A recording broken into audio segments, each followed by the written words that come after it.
This is how you play the solo print and play of In the Stars, a roll and write game from Sunrise Tornado. In this version of the game, you use a print and play sheet, a pen or pencil, and Tabletopia to facilitate the cards, tokens, and dice. In the Stars puts you at the helm of creation. Over the course of 13 turns, you will attempt to complete 3 constellation designs, following exact specifications. You do this by using actions on dice to connect stars and galaxies. You can also earn extra points by discovering wormholes and attracting alien viewers along the way. In this solo version, your goal is to complete 3 constellations before 13 turns are up. The printable player board is built out of a grid of galaxies. Each galaxy is contained within a large square, bordered by large galaxy stars. Within each galaxy are smaller stars. Each star is depicted by triangles, pentagons, or circles, indicating its type. In order to complete your first level 1 constellation and move on to your next one, you will need to fulfill all of a galaxy card's criteria. This includes stars, the number of stars used to create the constellation. Each pattern has a minimum amount that must be included and connected in order to fulfill the requirement. Galaxy. The board is split up into square sections bordered by 3 or 4 large galaxy stars. Each constellation has a minimum requirement for which galaxies it must span. Some constellations can span 2 galaxies directly next to each other, while others require more complex planning. Each card has a pictorial reference to show you the requirement. Link. A minimum number of like-type stars connected together consecutively. This can include both large galaxy stars and smaller stars, as long as they share the same shape and type indicated on the constellation card. Pattern. Within the scope of your constellation, you must create the indicated pattern. The shape depicted is only restricted by the number of sides. The angles don't matter.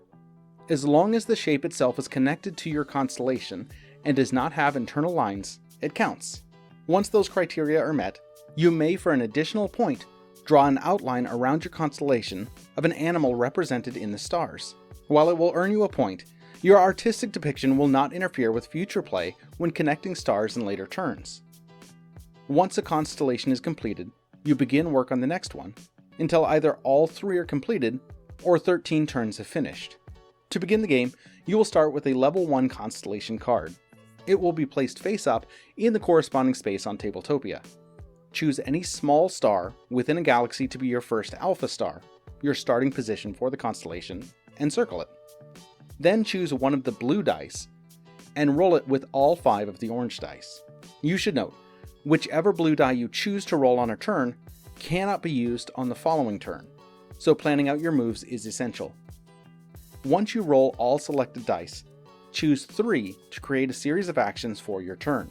Each dice face you select will give you a potential action to perform. The faces can be a star icon. This can be a single triangle, pentagon, or circle. A wild icon, which can be used as any star. A double star icon, which counts as 2 star icons. A star icon with a UFO, indicating that you can either take a draw or invite action. 1 UFO, 2 UFOs, and a wormhole. Each icon correlates to one of 3 actions to take. The draw action uses star icons to create lines in your universe. A single shape icon can be used to create a line between any star in your constellation to a star that matches the die face in one of the galaxies that the constellation is in. You can use 2 matching shapes to connect to a matching larger galaxy star. Connecting to a galaxy star is the only way to enter another galaxy, as you cannot cross over star lines or galaxy grid lines, and any lines created with the draw action must connect to your existing constellation. The invite action uses the UFO icons on the dice. This action attracts alien visitors to come and observe your progress and earn you points. For each UFO icon you use on a turn, draw that many visitor tokens from the bag. Choose one to place face up on your player's sheet, and return all others back to the bag. You cannot have 2 of the same type of visitors observing a constellation. If you can't place a visitor, flip over all tokens on the visitor sheet, and return any drawn tokens back to the bag. You can no longer take the visitor action while working on your current constellation. The wormhole icon can be used to take the Discover action once per turn.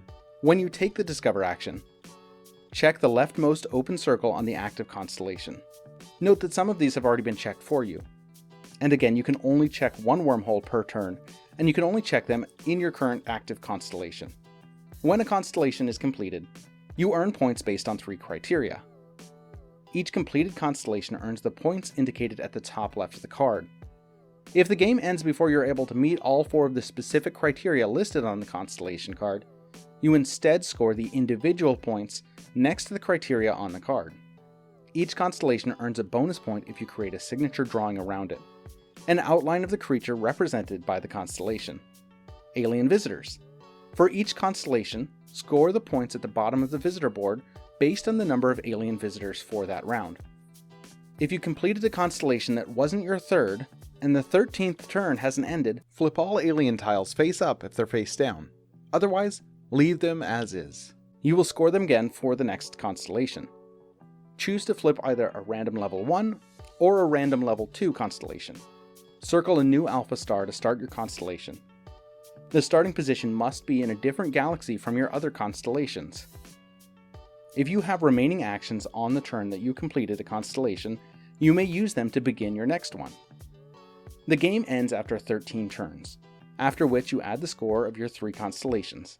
To do this, add together the scores of each constellation, then add in the points earned through the discovery action using wormholes. Then add in the points for each constellation earned from visitors, then add in the points earned through the discovery action using wormholes, adding the points at the bottom of completed wormhole columns. Subtract the penalty for incomplete requirements on your constellations. How did you do? 30 or more points? Spacing out. 40 or more points? Connecting the dots. 50 or more points? A rising star. 60 or more points? Gold star creations. 70 or more points? Going supernova. 80 or more points? Your creation is out of this world.